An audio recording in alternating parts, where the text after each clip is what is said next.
अधिकार जमाते हो रात्रि में रात क्यों अधिकार जमाते हो में जान दे करके फिर क्यों अधिकार जमाते हो।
कि रात्रि में राजदान देकर फिर क्यों अधिकार जमाते हो।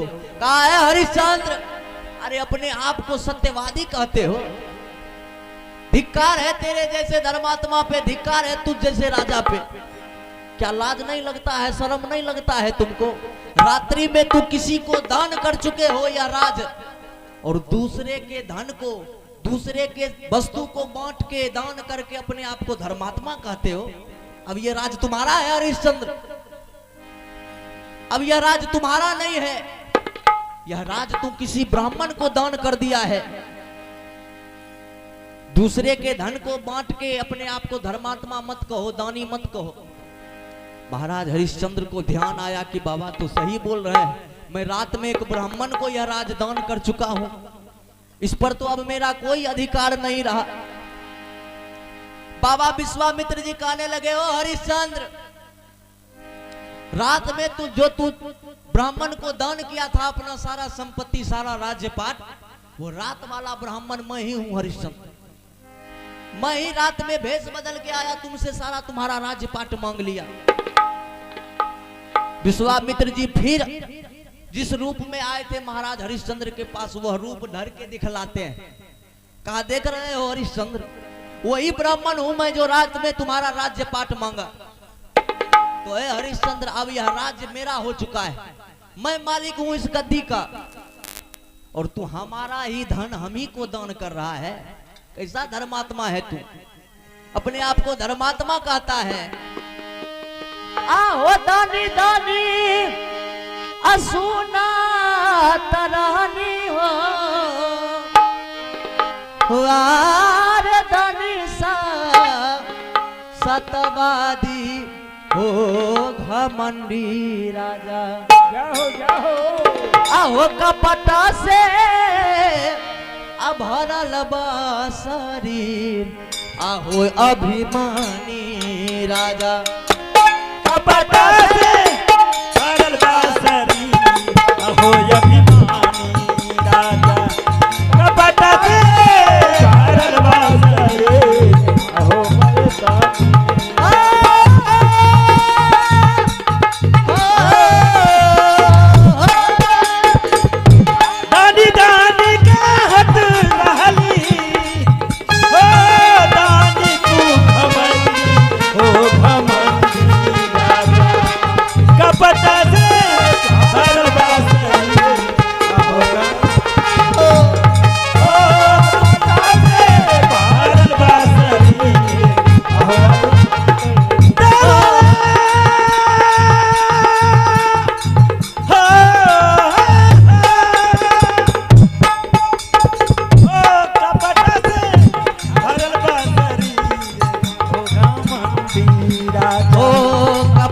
से भरल बा शरीर, आहो अभिमानी राजा।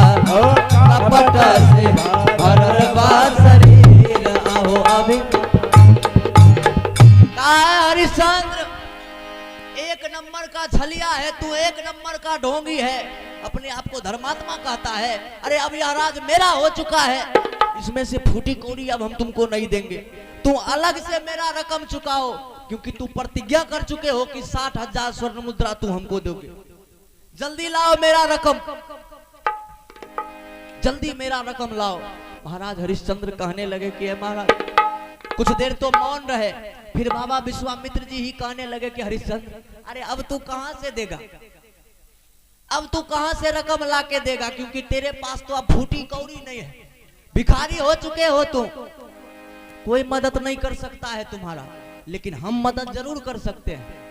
हम तुम्हारा राज्य पाट जितना भी कुछ लिए हैं सब वापस कर देंगे, लेकिन एक बात तुमको कहना होगा, सिर्फ इतना कह दो आज सारी भरे सभा में कि तू जो सत्यवादी बन रहा था, सत्यवादी बनने का ढोंग रचा रहा था, तू कोई सत्यवादी नहीं है, तू सत्यवादी बनने का ढोंग रचा रहा था। इतना बात तू अगर इस भरी सभा में कह दिया तो जितना भी तेरा संपत्ति लिया हूं सब कुछ लौटा दूंगा। लेकिन बाहर महाराज हरिश्चंद्र, महाराज हरिश्चंद्र कहने लगे, हे बाबा,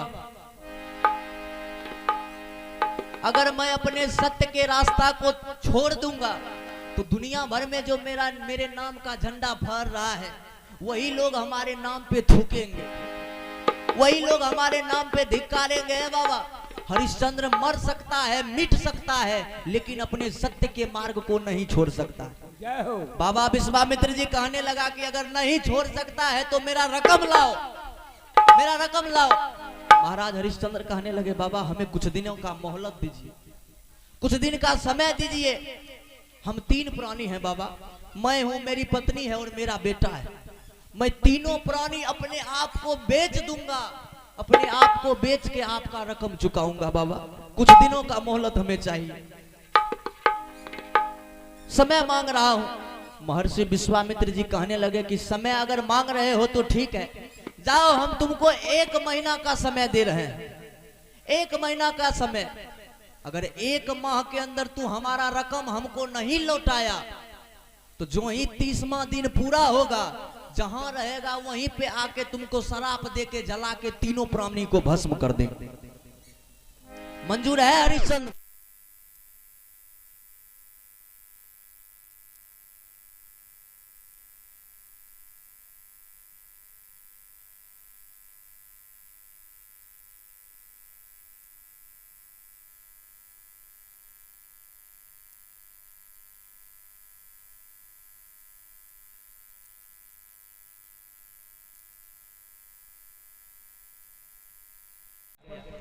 बाबा विश्वामित्र जी आवाज लगा दिए कि ओ सिपाही। बगल में एक सिपाही था, सिपाही से कहा, है सिपाही, क्या भगवान तुम्हारे आंख में रोशनी नहीं दिया है? सिपाही, आंख में रोशनी नहीं है, देख नहीं रहे हो वो बच्चा हमारे सामने जूता पहन के जा रहा है, जूता पहन के वो मेरे सामने से नहीं जा सकता है। सिपाही जल्दी उस बच्चा के पांव से जूता को खोल ले सिपाही, जूता पहन के नहीं जा सकता है। तो अब सिपाही जो खड़ा था, सिपाही को तो जैसे कोई सांप डंक मार लिया, सिपाही का दोनों नैन डबडबा गया, सिपाही सर को झुका लिया, मन ही मन सोचने लगे, भगवान जिस बच्चे को मैं रोज सुबह स्नान करवा के सुंदर वस्त्र पहनाता था, सुंदर आभूषण पहनाता था, ऐसे राजकुमार को, ऐसे बच्चे को कैसे उसके पांव से जूता को मैं खोल लूं? सिपाही कुछ नहीं कर रहा है, सिपाही कुछ भी नहीं बोल रहा है। लेकिन राजकुमार रोहित रुक गए और कहने लगे कि हे बाबा, आप जिसको जूता उतारने के लिए कहे हैं वो हमारा जूता नहीं उतार सकते हैं, वो मेरा जूता नहीं उतार सकते हैं बाबा, लेकिन लगता है कि मेरी जूते की बहुत बड़ी आवश्यकता है, आपको मेरे जूते की आवश्यकता है। तो जिनको आप बोले हैं वो तो नहीं उतारेगा, हम खुद ही अपना जूता उतार के रख देते हैं।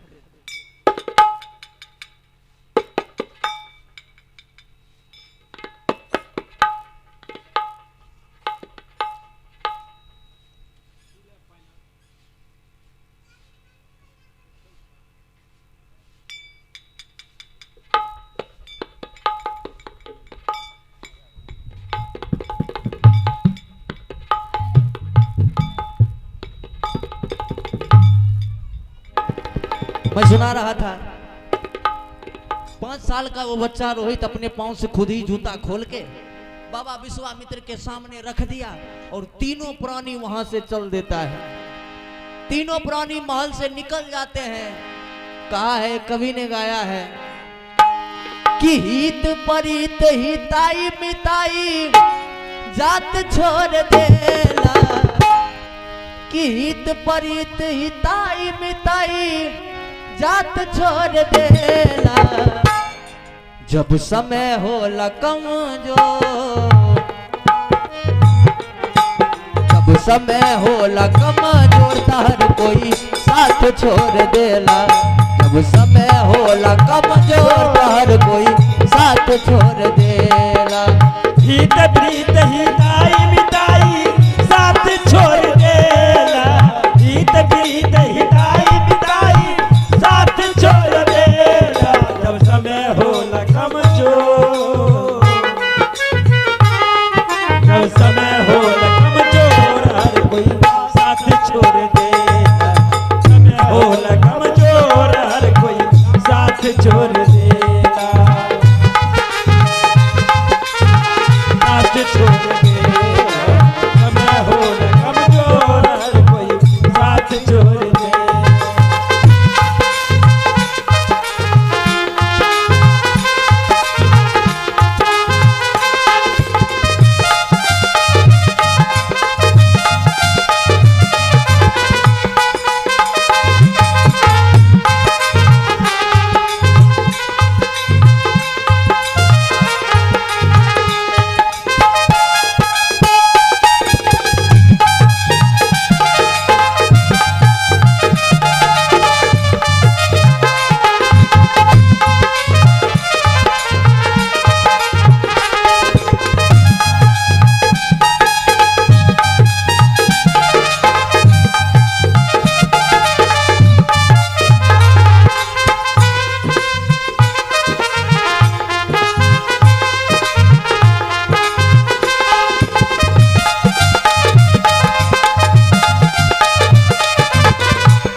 जब समय होला कमजोर तो हर कोई साथ छोड़ देला।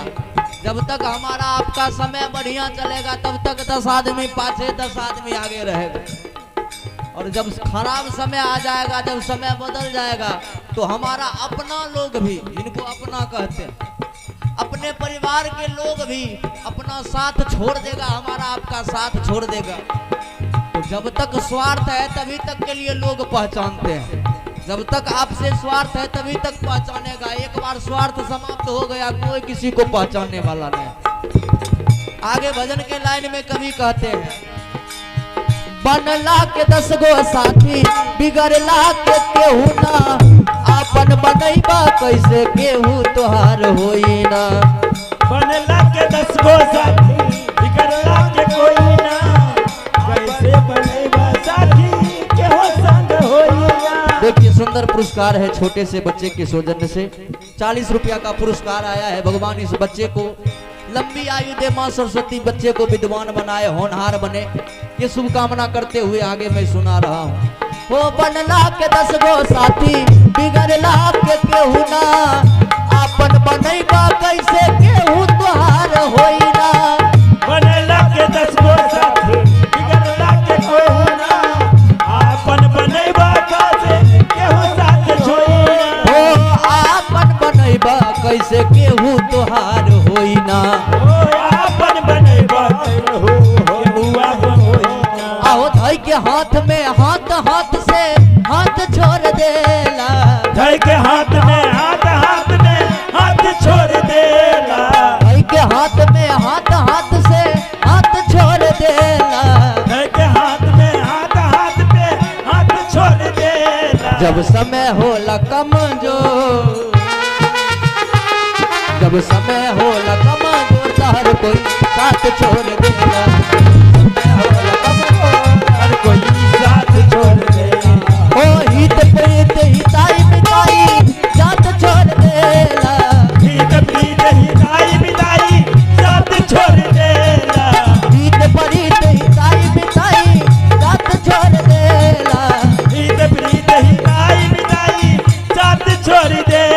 हो जब समय हो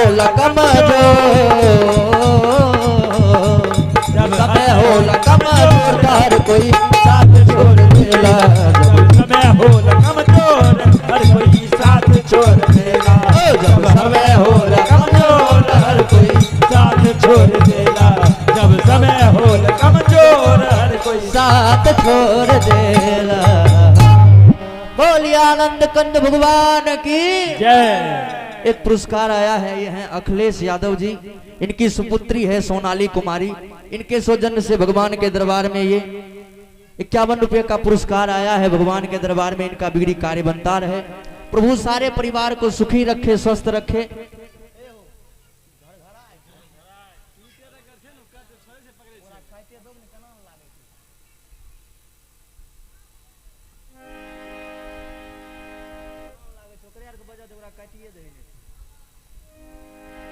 हेलो, मैं सुना रहा था कि तीनों प्राणी वहां से चल देते हैं, जेठ की चिलचिलाती धूप है, तीनों प्राणी तो बढ़े जा रहे हैं। एक दिन बीता, 2 दिन बीता, 3 दिन बीता, 4 दिन बीता, जब 7वां दिन व्यतीत हो रहा है तो आज सुबह सुबह यात्रा के लिए फिर तीनों प्राणी निकल जाते हैं। जब आगे बढ़े तो महाराज हरिश्चंद्र कुछ दूर आगे चले गए और रोहित और महारानी सेव्या दोनों माँ बेटा पीछा से पाछे से धीरे धीरे बढ़े आ रहे हैं। रोहित तो 6 दिन तक कुछ नहीं बोला, कुछ नहीं मांगा माँ से, लेकिन जब 7वां दिन व्यतीत हुआ तो है तो बच्चा ही, 5 साल का बच्चा था, धूप में झुलस गया बाबूजी। कभी खाली पांव कभी भी अपने महल से बाहर भी नहीं निकला रोहित, लेकिन आज ऐसी परिस्थिति आई, ऐसा समय आया कि नंगे पांव धूप में कोसों कोसों पैदल जा रहा है बच्चा। कुछ दूर महाराज आगे बढ़ गए, रोहित अपने माता सेव्या से कहने लगा, हे मैया मैया 7 दिन से हम तुम्हारे साथ कदम से कदम मिला के चल रहे हैं, आज 7 दिन व्यतीत हो रहा है और अभी तक हम तुमसे ना तो एक घूंट जल का मांग किए हैं और ना ही एक अन्न का दाना मांगे हैं। मैया जितना मेरे अंदर शक्ति थी, जितना क्षमता था, हम बर्दाश्त किए, सहते गए, लेकिन माँ अब हमको सहा नहीं जाएगा। मैया अगर तुम भोजन इस समय हमको नहीं कराती हो तो तुम्हारा ये बेटा तुम्हारे नजर के सामने खड़ा नहीं रहेगा।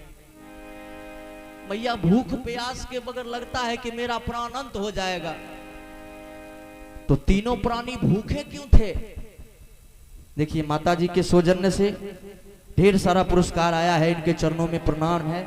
भगवान के दरबार में इनका बिगड़ी कार्य बनता रहे, 100 परिवार सुखी रहे। तीनों प्राण भूखे क्यों थे तीनों प्राणी? तो जब वहां से चले थे तो बाबा विश्वामित्र जी कह दिए कि हरिश्चंद्र जब तक तुम मेरे राज्य में रहोगे तब तक ना ही एक घूंट जल पियोगे और ना ही अन्न का एक दाना अपने मुख में लोगे। मेरे राज्य से बाहर जाने के बाद ही तुम भोजन करोगे या जल पियोगे। मेरे राज्य के अंदर तुम भोजन जल नहीं पी सकते हो।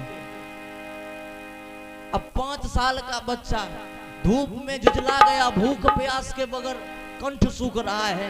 रोहित हाथ पकड़ के कहा, है मैया अगर कुछ है तो भोजन कराओ मैया, अगर झोली में कुछ है, नहीं तो देख लो गांव है, बहुत सारा गांव है, कहीं से कुछ मांग के मैया हमको ला दो, भूख के मारे मेरा प्राण निकल रहा है मैया। अब मैं तुम्हारे साथ नहीं चल सकता, जब तक शक्ति थी तब तक तुम्हारे कदम से कदम मिला के चलता रहा, अब हिम्मत काम नहीं कर रहा है मैया। अरे माँ अगर तू हमको भोजन भी नहीं करा सकती, अगर जल नहीं पिला सकती, तो एक काम कर दे, एक काम कर दे, अपने हाथ से मैया मेरा गला दबा के यहीं पे मार डाल, फिर मैया तुम्हारा बोझ कम हो जाएगा, तुम्हारा बोझ कम हो जाएगा, तब तो तुमको परेशान नहीं करूंगा, तुम्हारा बोझ कम हो जाएगा, तुम दोनों यहां से चली जाना, अब हमसे मैया नहीं चला जाएगा। अब महारानी सेव्या जो सुनी, कौन ऐसी मां होगी जो अपने बेटे को अपने नजर के सामने मरती हुई देखी? कोई भी मां हो, कोई भी मां हो, अगर पुत्र भूखा रहता है तो मां खुद भूखा रह के अपने बच्चे का पेट भरती है। नहीं, माय खुद भूखल रहे छथुन लेकिन अपना बच्चा के पेट भरे छे। माँ का ममता ही, हम पहले ही कह दिए कि माँ के ममता के आगे भगवान भी हार चुके हैं। भगवान भी माँ के ममता के आगे हार चुके हैं। जिनके घर में माँ है वही माँ का दर्द बता सकता है, जिनके घर में माँ नहीं है वो माँ का दर्द नहीं बता सकता है। कहा गया है, एक कवि ने गाया है कि जकरा खातिर भगवान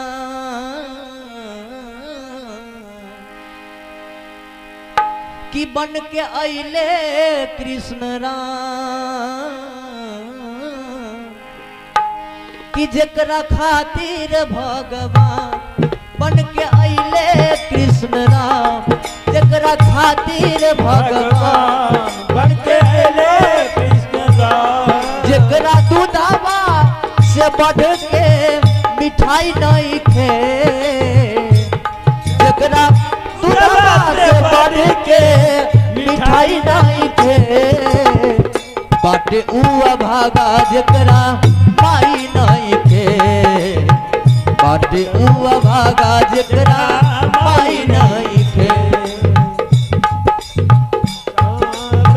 माई नहीं खे, भाइयों बाबा जकरा माई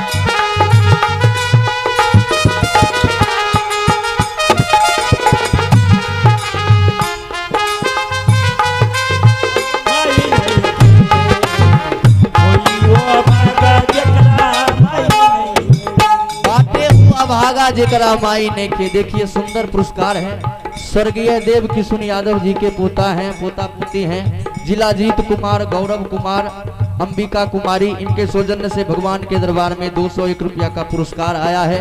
कन्हैया जी के दरबार में इनका बिगड़ी कार्य बनता रहे। और एक और सुंदर पुरस्कार है, स्वर्गीय देव किशुन बाबू जी के पुत्र है तारणी यादव, ग्राम चिकनी, इनके सौजन्य से भगवान के दरबार में ये 101 रुपया का पुरस्कार सम्मान आया है। कन्हैया जी के दरबार में इनका बिगड़ी कार्य बनता रहे। माँ गंगा के दया से उनका खजाना सदैव भरा रहे। बाबू, एक माँ अपने बेटा के लिए क्या कुछ नहीं करती है। जब बच्चा छोट रहे छे तो माँ की करे छे, गोदी में बच्चा के बैठा ले छे, दूध भात सान दे छे, आ 3-4 जगह थाली में परोस दे छे ना, 3-4 जगह परोस दे छे कि ई कौवा कर, ई मैना कर, ई पक्षी कर, ई फलना कर ने, 4-5 दुआ कह दे छे। केनाहु तो कोनो विधि से अपना बेटा के खिलबै छे। ई मैना कर, ई कौवा कर, ई फलना कर, ई चिलना कर, केनाहु तो कर के बौआ के खिलबै छे। बौआ नहीं खाए छे, जबरदस्ती ओकरा कोनो विधि के खिलबै छे। लेकिन वह माय बाबू, जब वह माय पुरान हो जाए छे, जब वह माय वृद्ध हो जाए छे, तो अंदर से खाए के मन नहीं रहे छे, अंदर से खाए के मन नहीं रहे छे। खाए लेके गेल बेटा पुतो की माय खा ले, लेकिन माय कहलक रे बेटा खाए के मन नहीं करे छे, खाए की इच्छा नहीं करे छे। तुरंत बेटा घर में गेल बेटा पुतो कि ओनहिते बुढ़वा बुढ़िया माथा खराब कइने रहे छे। भर दिन के एकरा गोर लागत रहते, के चीज करत रहते कि खा ले खाए के छो त खा, नहीं तो सुतल रह खटिया पर। लेकिन बाबूजी, उसी माँ का सोचना चाहिए, उसी माँ बाप का दिया हुआ यह शरीर है, उसी के दया से यह शरीर है। आगे भजन के लाइन में कवि कहते हैं, दूध भात गोदी में खिलावे चंदा मामा के देखा के, दूध भात गोदी में खिलावे चंदा मामा के देखा के, छतिया से राख लगाई हर आफत से बचावे, छतिया के रखे से लगाई हर आफत से बचा। का आपका दुआ काम कर जाता है। जहाँ दवाई नहीं काम करे तो सरकार हुआ माई के दुआ काम कर जाए छे। जिनका जिनका दुआ से बढ़ के दवाई नहीं खे, जिनका दुआ से बढ़ के दवाई नहीं खे, अब बाटे उआ भागा जकरा माई नहीं खे, बाटे उआ भागा जकरा माई नहीं खे, ओ बाटे उआ भागा जकरा माई नहीं खे, हो जकरा खातिर भगवान बन के अइले कृष्ण राम, जकरा खातिर भगवान बन के अइले कृष्ण राम, जिनका दूधवा से बढ़ के मिठाई नहीं खे, दूधवा से बढ़ के मिठाई नहीं खे, ओ बाटे उआ भागा जकरा माई नहीं खे, बाटे उआ भागा जकरा माई नहीं खे, बाकी वही भागा जकरा माई नहीं खे, बाटे उआ भागा जकरा माई नहीं खे। बोलिए आनंद कंद भगवान की। जय। बच्चा रोहित कहने लगा मैया अगर भोजन नहीं करा सकती है तो एक काम कर दे, अपने हाथ से अपने बेटे का गला दबा के यही मार डाल, तुम्हारा बोझ कम हो जाएगा, तुम दोनों यहां से चले जाना।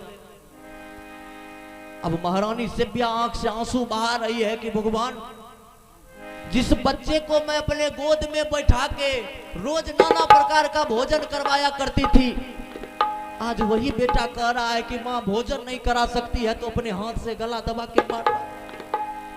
तब तक में महाराज हरिश्चंद्र आगे बढ़ गए थे। जब पीछे मुड़ के देखे तो देखे कि दोनों माँ बेटा तो बहुत दूरी पे छूट गए, पीछे छूट गए। महाराज हरिश्चंद्र फिर लौट के आए और अपने पत्नी सिव्या से कहने लगे, सिव्या अरे अभी से ही तू मेरा साथ छोड़ दी है, अभी से ही तू मेरा साथ छोड़ दी है, अरे मंजिल तो अभी बहुत दूर है, अभी बहुत दूर का रास्ता तय करना है हम सबों को। महारानी सिव्या हाथ जोड़ ली और कहने लगी, स्वामी मैं आपका साथ नहीं छोड़ रही हूं, आप देखिए अपने बच्चे को, आपका बेटा कह रहा है कि माँ अगर भोजन नहीं करा सकती है तो अपने हाथ से गला दबा के मारना, मैं आपका साथ नहीं छोड़ रही हूं। महाराज हरिश्चंद्र कहने लगे, ऐसे भैया चलने के तर्क में तो हम भूल ही गए कि अब हम अपने राज्य से बाहर आ चुके हैं, अब अयोध्या से हम बाहर आ चुके हैं, हम काशी नगरी में प्रवेश कर चुके हैं और काशी अयोध्या से अलग है। ऐसे भैया देख रही हो सामने किसी इंसान का घर मालूम पड़ रहा है, अरे तू अपने लिए नहीं, हमारे लिए नहीं, कम से कम अपने बेटे के लिए एक टुकड़ी रोटी भीख मांग के ले आ, एक टुकड़ी रोटी कम से कम मांग के ले, अपने बेटे के भूख को मिटा। महारानी सिव्या नजर उठा के देखी तो सही में एक मकान था, एक टूटल झोपड़ी था। महारानी सिव्या अपने बेटे रोहित को बुलाया, कहा कि ये बेटा किसी को कुछ कैसे दिया जाता है ये तुम्हारी माँ जरूर सीखी है, लेकिन किसी से कुछ कैसे मांगा जाता है ये अभी तक हम नहीं सीख पाए। ए बेटा मैं अगर किसी से मांगने जाऊंगी तो कोई कुछ देगा नहीं भी देगा, लेकिन तुम अगर किसी से कुछ मांगने जाओगे तो कोई पत्थर दिल वाला भी होगा, वो भी अगर तुम्हारा सूरत देख लेगा तो उसका भी हृदय पिघल जाएगा, जरूर कोई कुछ ना कुछ झोली में डाल देगा। ए बेटा तू ही जा अपने लिए कुछ मांग के ले आ बेटा। रोहित कहने लगा, मैया चला तो जाऊंगा लेकिन भीख मांगने के लिए कोई पात्र, कोई झोला तो होना चाहिए, मेरे पास तो कुछ नहीं है। महारानी सिव्या क्या की, अपने आंचल से 2 हाथ साड़ी को फाड़ ली और झोला बना के रोहित के कांधे में टांग दी। रोहित झोला लटकाया और मस्ती के साथ वो टूटी हुई झोपड़ी जो थी उसी के सामने आके रोहित खड़ा हो गया।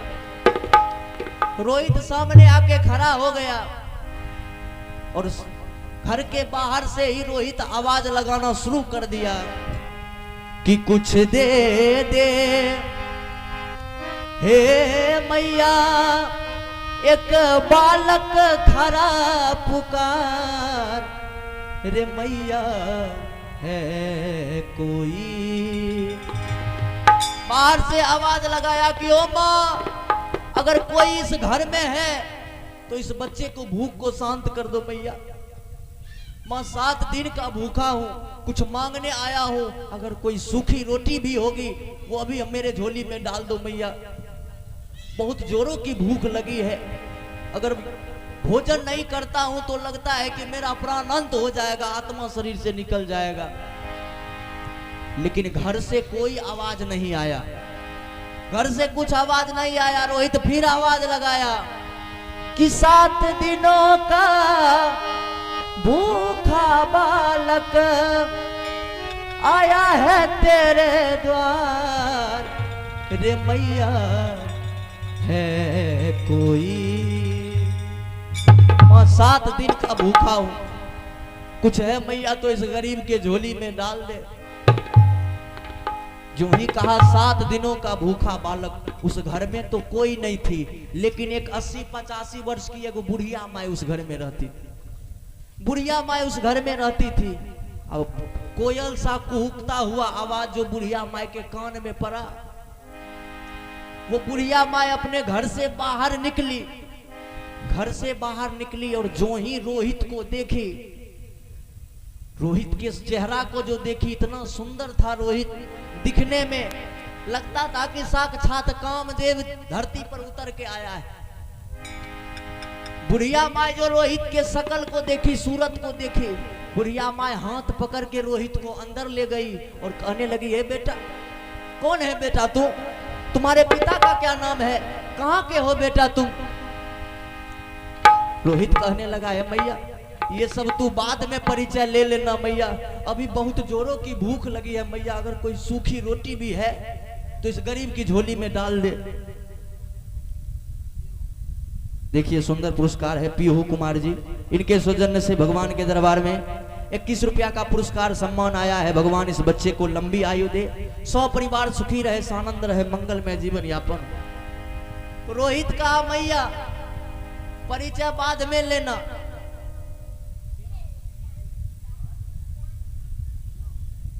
देखिए ये है रियांश कुमार जी, इनके सौजन्य से भी भगवान के दरबार में 21 रुपया का पुरस्कार सम्मान आया है। भगवान इनके सारे परिवार को सुखी रखे, स्वस्थ रखे, मंगलमय जीवन यापन हो।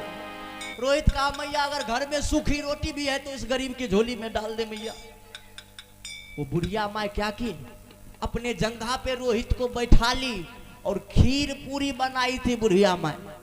खीर पूरी कटोरा में लेके खिला रही है। तब तक में 2-4 गो जो बगल वाली पड़ोसी थी बुढ़िया माँ की पड़ोसी, वो पड़ोसी सब आ गई। जब पड़ोसी सब आई तो देखती है रोहित को, इतना सुंदर वो बच्चा है। जो ही रोहित को देखी सूरत पे मोह गई, रिझ गई सारी सखी सहेलियां। सारी सखी सहेलियां रोहित को गोदी में उठा के, गोद में बैठा के खिला रही है और पूछ रही है, ए बेटा कौन है बेटा तू? बोल बेटा तुम्हारे पिता का क्या नाम है? पूछ रही है सारी सखी सहेली कि कौन है या भागिन के अघर बाऊ जर ले,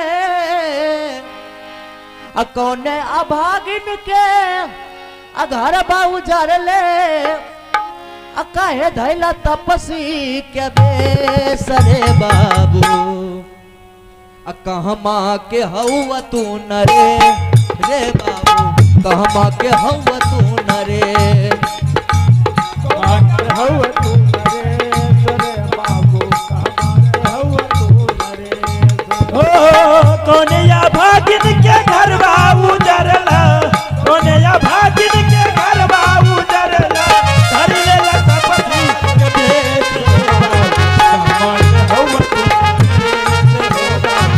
कहमा के हवा तू रे बाबू, कहमा के हवा तू रे बाबू, कहमा के हवा तू। सुंदर पुरस्कार है। यह हैं सुभाष यादव जी के पुत्र हैं अमरजीत कुमार जी, सौरभ कुमार जी और अंशु कुमारी, इनके सौजन्य से भगवान के दरबार में ये अपने दादाजी के, अपने पिताजी के आखिरी विदाई में ये 201 रुपया का पुरस्कार दिए हैं।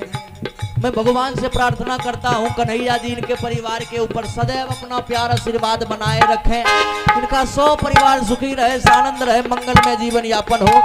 पुरस्कार सम्मान के लिए बहुत बहुत धन्यवाद, बहुत बहुत हार्दिक अभिनंदन।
रोहित को गोदी में बैठा के पूछ रही है, ए बेटा अरे मोहनी मूर्तिया तोरा मनमा के मोह मोरा, मोहनी मूर्तिया तोरा मनमा के मोह मोरा, मोहनी मूर्तिया तोरा मनमा के मोह मोरा, मोहनी मूर्तिया तोरा मनमा के मोह मोरा।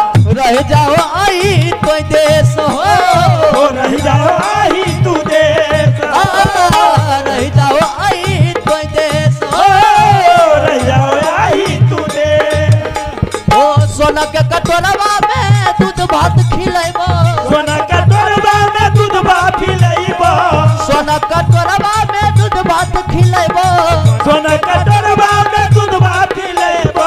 रह जाओ आई तो देश रे बाबू कहमा के हौवा तू नरेश रे बाबू कहमा के हौवा तू नरेश रे बाबू कहमा के हौवा तू नरेश रे बाबू कहमा के हौवा तू नरेश।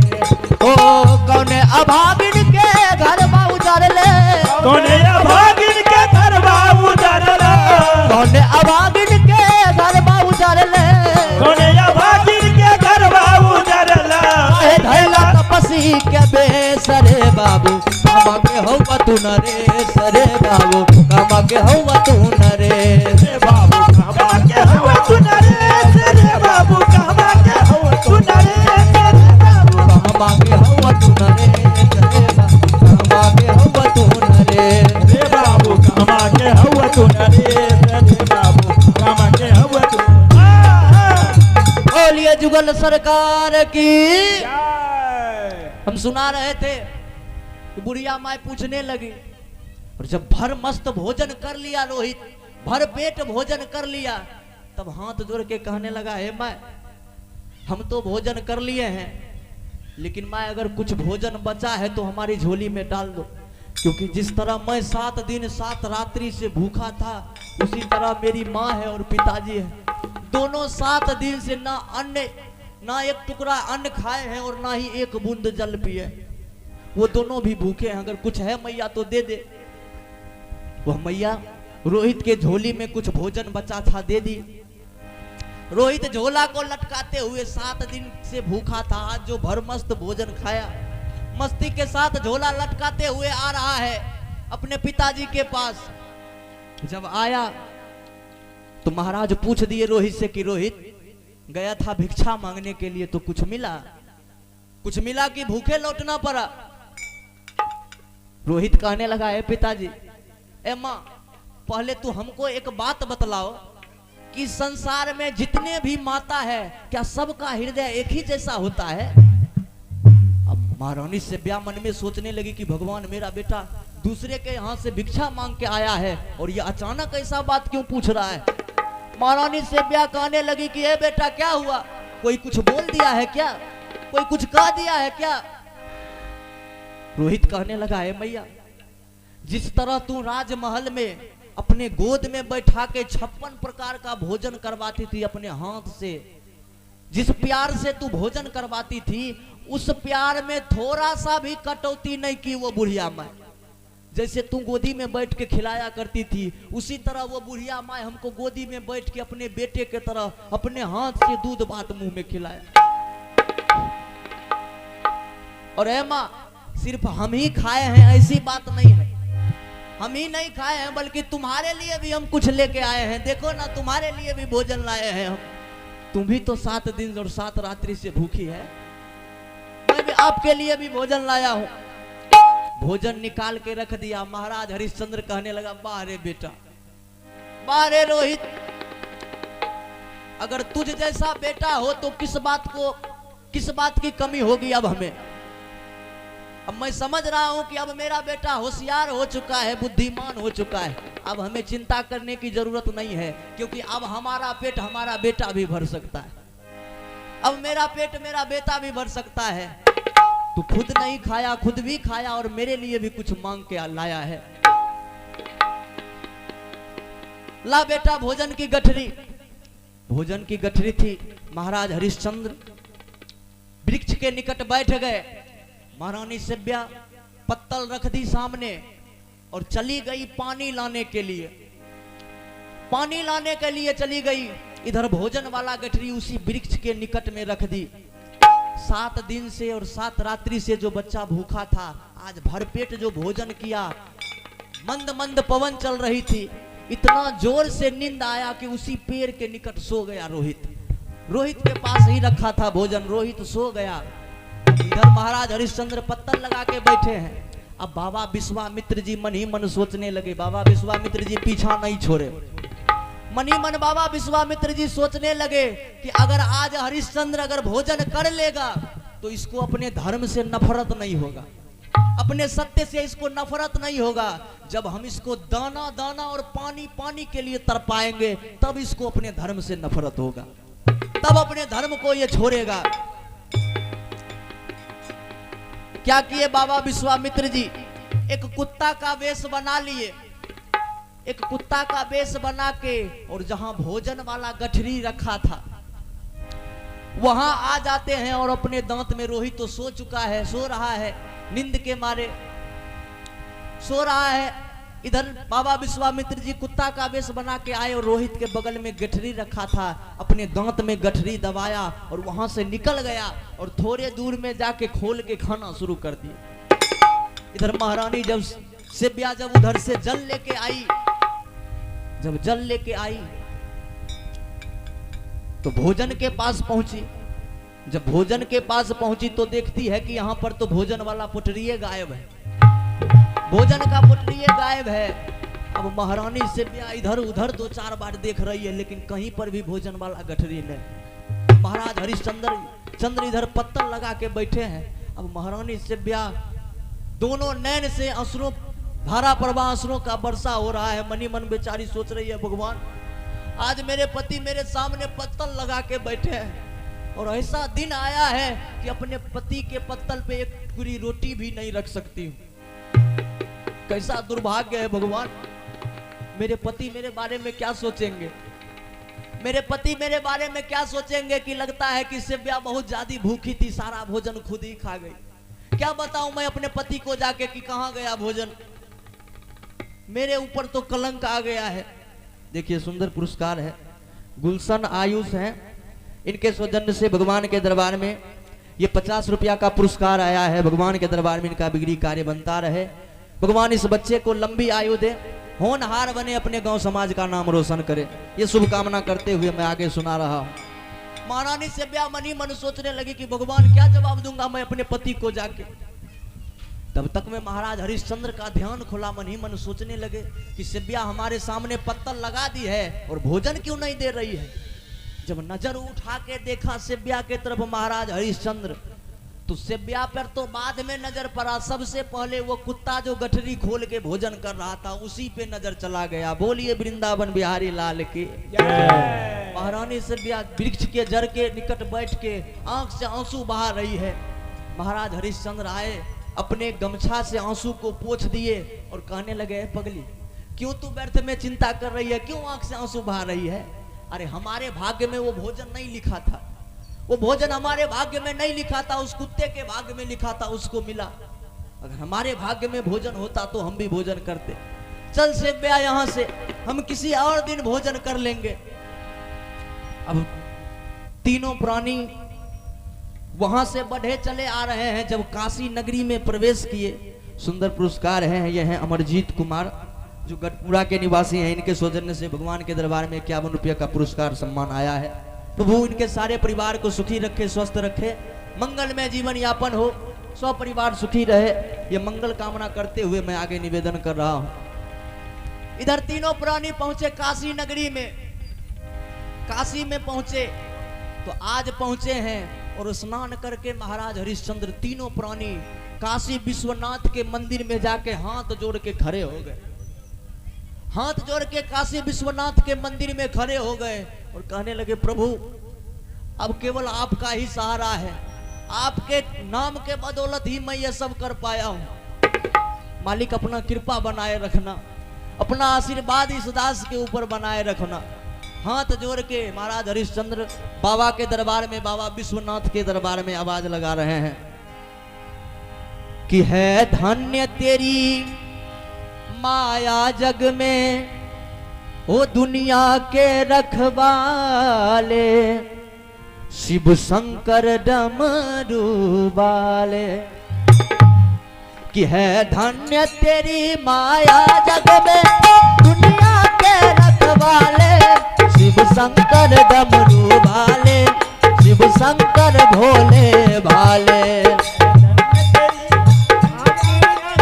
दुनिया के रखवाले, शिव शंकर डमरू वाले, शिव शंकर डमरू वाले, वाले शिव शंकर डमरू वाले।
जब चली कालिका क्रोधित हो कमल और खर को उठाए, काली कालिका क्रोधित हो खर उठाए।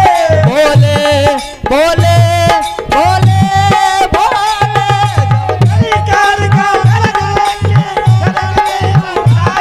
तब हाहाकार हुआ जग में, सब देवासुर घबराए।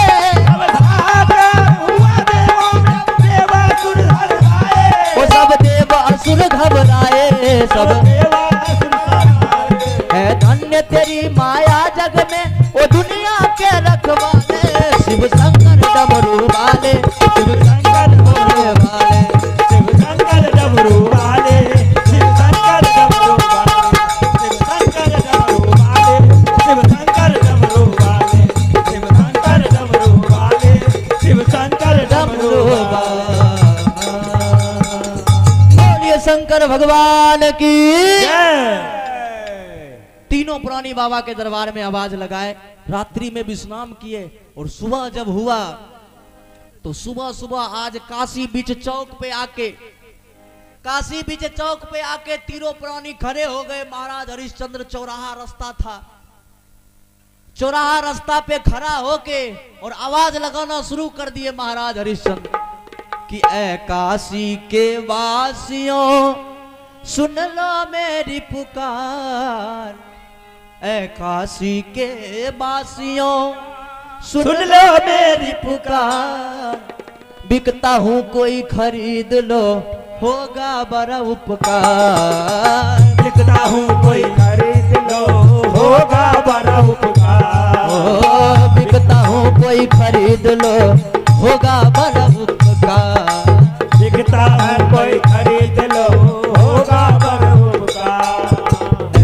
काशी के वासियों सुन लो मेरी पुकार। ये काशी के वासियों सुन लो मेरी पुकार। ओ बिकता हूँ कोई खरीद लो होगा बड़ा उपकार। बिकता हूँ कोई खरीद लो होगा बड़ा उपकार। बिकता हूँ कोई खरीद लो होगा बड़ा उपकार।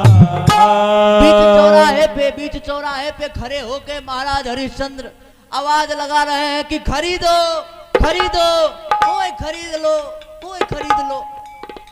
चौराहे पे आवाज लगा रहा है लेकिन कोई खरीदने के लिए नहीं आता है। खरीदना तो दूर की बात रही, कोई पूछने भी नहीं आता है कि भाई तोरा पास सामान की छो, की बेचे छो, कोई पूछने भी नहीं आता है। और कुछ लोग आते भी हैं तो धिक्कार देते हैं, दुत्कार देते हैं। कुछ लोग आते हैं तो धिक्कार देते हैं, दुत्कारते हैं, डांटते हैं हरिश्चंद्र को कि अरे तू पागल हो गया है, पागल हो गया है, यहाँ पे आके खरीदो खरीदो का रट लगा रहा है। क्या तुमको मालूम नहीं है कि काशी बाजार अभी बंद है, या बाजार बंद हो चुका है, यहाँ पर अभी कोई खरीद बिक्री नहीं होता है। महाराज हरिश्चंद्र हाथ जोड़ के कहा बाबू क्यों काशी बाजार बंद है, क्यों नहीं खरीद बिक्री होता है। वो व्यक्ति कहने लगा कि अरे तू सचमुच में पागल लग रहे हो हमको, क्या तुमको मालूम नहीं है कि देवता जैसे मेरे महाराज हरिश्चंद्र, देवता जैसे मेरे महाराज हरिश्चंद्र और देवी जैसी मेरी मां सेव्या एक ब्राह्मण के बहकावा में आके, एक ब्राह्मण के कहने पे आके अपने राज्य पाट को छोड़ दिया, सारे धन को छोड़ के एक साधारण सा भिक्षुक का वेश बना के अपने राज्य को छोड़ के कहीं चले गए। और तुमको मालूम नहीं है, अरे दोनों प्राणी चले गए तो चले गए, लेकिन कम से कम उस खिलौने को तो छोड़ देना चाहिए। 5 साल का बच्चा उस रोहित को तो कम से कम छोड़ देना चाहिए। ना जाने उस बच्चा पे क्या बीत रही होगी, कैसे रहता होगा वो बच्चा। इसीलिए यह बाजार बंद है। अब महाराज हरिश्चंद्र मन ही मन सोच रहे हैं कि भगवान हो भाई, जिस हरिश्चंद्र की बात तू कर रहे हो वही हरिश्चंद्र आज तुम्हारे सामने खड़ा होके खरीदो खरीदो का रट लगा रहा है। लेकिन पहचानते नहीं थे और महाराज हरिश्चंद्र भी अपना नाम नहीं बतलाए, क्योंकि बाबा विश्वामित्र जी पहले कह दिए कि तू अपना नाम किसी को नहीं बतलाओगे, कहीं पर भी तू अपना नाम नहीं बतलाओगे। महाराज हरिश्चंद्र आवाज लगा रहे हैं खरीदो खरीदो, रोज आवाज लगा रहे हैं लेकिन कोई खरीदने वाला नहीं। जब 29वां दिन व्यतीत हुआ, जब 30वां दिन आया, बाबा कह दिए थे कि अगर 30 दिन के अंदर मेरा रकम नहीं देगा तो तीनों प्राणी को श्राप देके जला के वहीं भस्म कर दूंगा। आज 29वां दिन व्यतीत हुआ, जब 30वां दिन आया, आज सुबह सुबह महाराज हरिश्चंद्र काशी विश्वनाथ के मंदिर में जाके हाथ जोड़ के बाबा से आवाज लगा रहा है कि प्रभु अब लगता है कि आपके भक्त की लाज अब नहीं बचेगी, क्योंकि आप पर ही भरोसा करके हम सब यहाँ तक का रास्ता तय कर पाए हैं। तो लगता है कि आप हमसे रूठ चुके हैं भगवान, हमको लग रहा है कि आप हम सब से मुख मोड़ चुके हैं। क्या बाबा का कर्जा यूं ही मेरे माथे पे रहेगा? हे मालिक, आज अगर उस महात्मा का कर्जा हम नहीं उतारते हैं तो आज हम तीनों प्राणी का अंत हो जाएगा।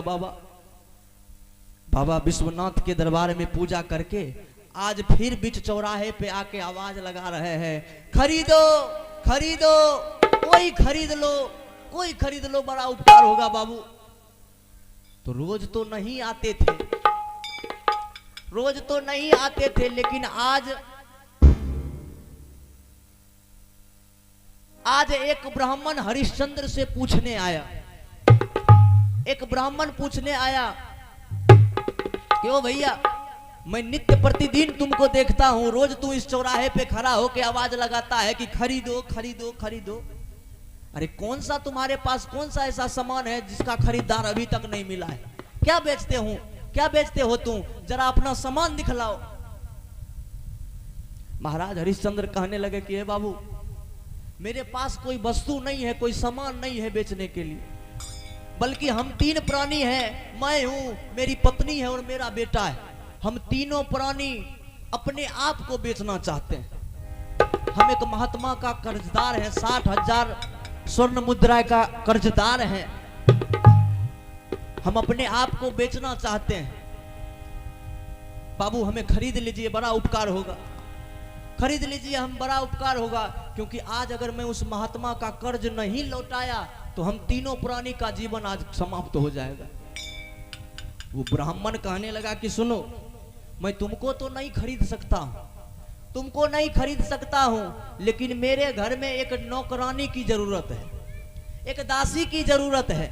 तो तुमको तो नहीं खरीदेंगे, लेकिन तुम अगर अपने पत्नी को बेचना चाहो तो बोलो, कितना रकम लोगे? महाराज हरिश्चंद्र हाथ जोड़ लिए और कहने लगे, हे बाबा, हम एक धर्म को बचाने के लिए दूसरे धर्म का गला नहीं घोट सकते। ये मेरी धर्म पत्नी है, और जिस समय शादी के समय जब इसके साथ हम 7 फेरा ले रहे थे, उस समय इसको वचन दिए थे हम कि कोई भी विकट से विकट परिस्थिति हो, सबसे पहले मैं उस परिस्थिति में फंसूंगा, फिर तुम सबों को जाने दूंगा। और आज इस परिस्थिति में अपनी पत्नी का हाथ कैसे छोड़ दूं? ए बाबा, हम आपको अपने पत्नी को नहीं बेच सकते हैं, हम पहले अपने आप को बेचेंगे, उसके बाद हम अपने पत्नी को बेचें। अगर हमको खरीदना चाहे तो बोलिए बाबा। ब्राह्मण कहने लगा कि सुनो, मुझे एक नौकरानी की जरूरत थी, एक दासी की जरूरत थी, इसीलिए तुमको बोले। हम तुमको नहीं खरीद सकते हैं, अगर अपने पत्नी को बेचना चाहो तो बोलो, हम इसके बदले तुमको 30,000 स्वर्ण मुद्रा देंगे, 30,000 स्वर्ण मुद्रा देंगे। तुम्हारा रकम है 60,000, हम तुम्हारा रकम का आधा देंगे, बतलाओ बेचोगे? महाराज हरिश्चंद्र कहा कि नहीं, हम अपने पत्नी को नहीं बेच सकते हैं, सबसे पहले मैं बिकूंगा, उसके बाद मेरी पत्नी बिकेगी। महारानी सेबिया आके हाथ पकड़ ली, सेबिया चरण पकड़ ली और हाथ जोड़ के खड़ी हो गई, कहने लगी, हे स्वामी, आज बिकूं या कल बिकूं, पहले आप बिके या हम बिके, लेकिन बिकना तो हम तीनों प्राणी को है, तीनों प्राणी को बिकना है। ए स्वामी, ये बाबा बड़े दयालु मालूम पड़ रहे हैं, बड़ा दयालु मालूम पड़ रहे हैं, देख रहे हैं आपका आधा कर्जा उतार सकता है, 30,000 स्वर्ण मुद्रा दे सकता है, आपका आधा ऋण चुकता हो जाएगा। ए स्वामी, बेच दीजिए हमें, क्योंकि आज नहीं तो कल बिकना ही है, मैं बिकूं या आप बिकूं, हम तीनों प्राणी को बिकना है, बेच दीजिए स्वामी हमको। अब महाराज हरिश्चंद्र कहने लगे कि ओ ब्राह्मण देवता, मैं अपने पत्नी को बेचने के लिए तैयार हूं, दीजिए आप मेरा रकम दीजिए। रकम ले लिए महाराज हरिश्चंद्र अपने हाथ में, और महारानी सेबिया हाथ जोड़ के खड़ी हो गई, कहने लगी, स्वामी, अब हम सबों का साथ बस इतना ही तक का था, अब यहां से हम अपने रास्ते और आप अपने रास्ते। लेकिन जाने से पहले महारानी सेबिया कहने लगी कि ओ ब्राह्मण देवता, मैं आपके यहां जा तो जरूर रही हूं, लेकिन एक बात सुन लीजिए, मैं आपके घर का हर काम करूंगी, लेकिन आप अगर किसी का झूठा भोजन हमको कराइएगा तो वो भोजन मैं नहीं करूंगी। अगर आप किसी पर पुरुष का सेवा करने के लिए अगर कहिएगा तो वो भी काम हमसे होने वाला नहीं। अगर ये सब शर्त आपको मंजूर है तो चलिए, हम आपके साथ चलने के लिए तैयार हैं।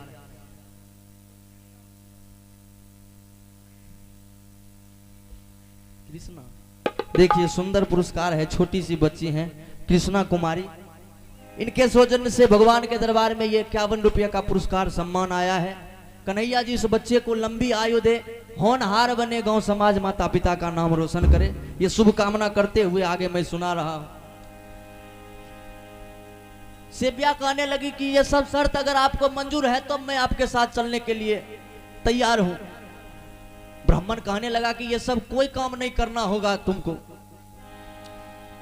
मेरी पत्नी अपने बच्चे को लेकर परेशान रहती है हर समय, सिर्फ उसका सेवा करना होगा तुमको, यही काम है और कुछ नहीं करना है। महारानी सेबिया कहा ठीक है, चलिए मैं चलने के लिए तैयार हूं। हाथ जोड़ के महारानी सेबिया महाराज हरिश्चंद्र के सामने खड़ी हो गई, कहने लगी, स्वामी अब नाता यहीं पे समाप्त हो रहा है स्वामी, इसके बाद अगर जीवन बची तो फिर मुलाकात होगा, और अगर जीवन समाप्त हो गई तो फिर दोबारा आप अपनी सेबिया को नहीं देख पाइएगा। महाराज हरिश्चंद्र उस समय कह रहे हैं, सेबिया कि जाओ ब्राह्मण के घर देवी, हद से ज्यादा से करना,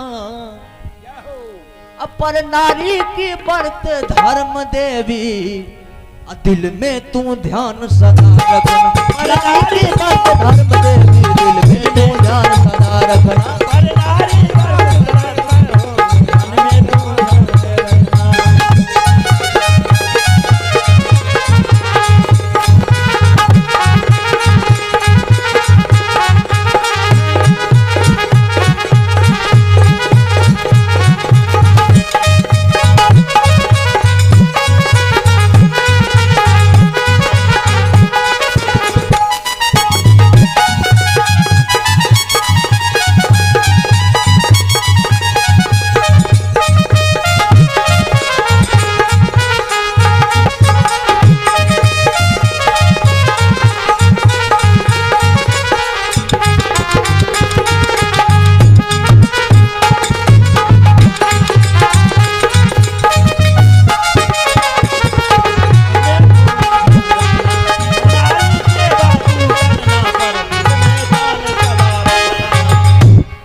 कि नारी की व्रत धर्म देवी, दिल में तू ध्यान सदा रखना। अपने नारी के अस्तित्व को कभी गंदा नहीं होने देना, अपने अस्तित्व को, अपने चरित्र को खराब नहीं होने देना। शिव्या जा रही हो जाओ। अब शिव्या जो आगे बढ़ने लगी, शिव्या जो आगे बढ़ने लगी, हेलो, राजकुमार रोहित सो रहा है। जब आहट हुई, रोहित उठ के खड़ा हुआ तो देखता है कि माँ किसी गैर के साथ कहीं जा रही है। रोहित आके अपने पिताजी से पूछने लगा कि हे पिताजी, ये माँ कहाँ जा रही है? अभी माँ कहाँ जा रही है पिताजी? महाराज हरिश्चंद्र कहने लगे कि ये बेटा, इस 30,000 स्वर्ण मुद्रा में हम तुम्हारी माँ को बेच चुके हैं, तुम्हारी माता को हम बेच दिए हैं बेटा। अब ये तुम्हारी माता नहीं है, अब ये किसी की घर की नौकरानी बन चुकी है। अब तुम्हारी माता ये 30,000 स्वर्ण मुद्रा है, अब तुम्हारी माता नहीं है ये। अब जो ही महारानी आगे बढ़ने लगी, रोहित जाके अपने माँ के चरण में लिपट गया और कहने लगा, हे मैया, क्या बिगाड़े हैं हम तुम्हारा मैया? सुंदर पुरस्कार है, यह है ऋषभ राज जी, इनके सौजन्य से 20 रुपया का पुरस्कार है। और देखिए सुंदर पुरस्कार है, यह है बजरंगी कुमार, इनके सौजन्य से भी भगवान के दरबार में 51 रुपया का पुरस्कार है। कन्हैया जी के दरबार में इनका बिगड़ी कार्य बनता रहे, भगवान इस बच्ची को लंबी आयु दे, सब परिवार सुखी रहे, सानंद रहे, मंगलमय जीवन यापन हो, ये शुभकामना करते हुए आगे निवेदन कर रहा हूं। कहा है ना कि देखनी नजर से अपना हम जिंदगी करीब से, ओ देखनी नजर से अपना हम जिंदगी करीब से,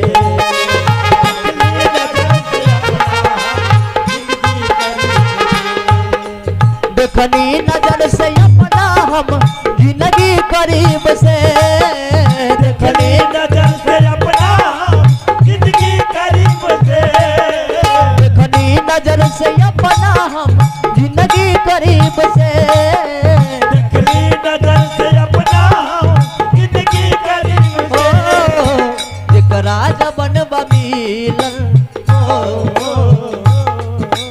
जेकरा जबन बमीलन अपना नसीब से, मेरा अपना नसीब से, अपना नसीब से।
देखनी नजर से अपना हम जिंदगी करीब से।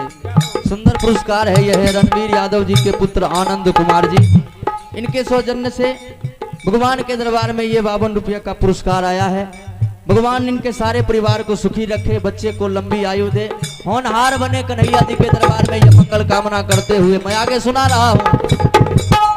हो करेला मजदूरी के हुजरिया या कह पूरी, करेला मजबूरी कहिया या मजबूरी। करेला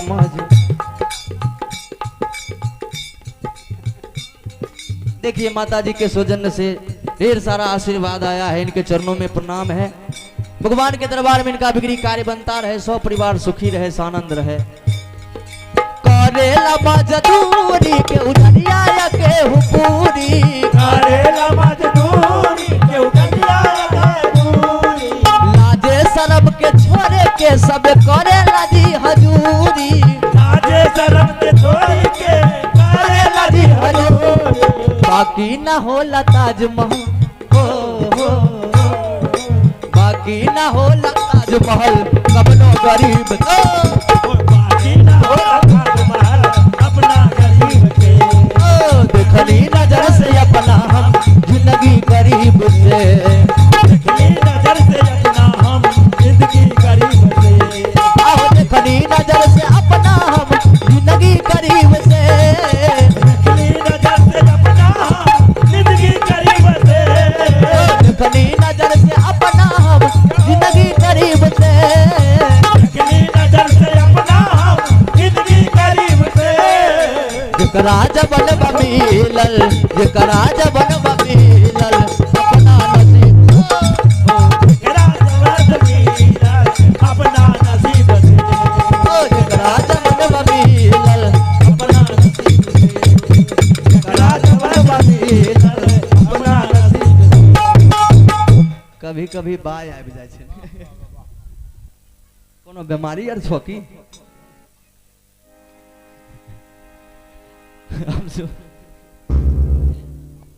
हम सुना रहे हैं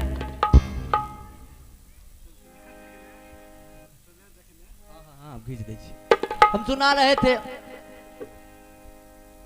महारानी सेव्या को वो ब्राह्मण लेके वहां से गया,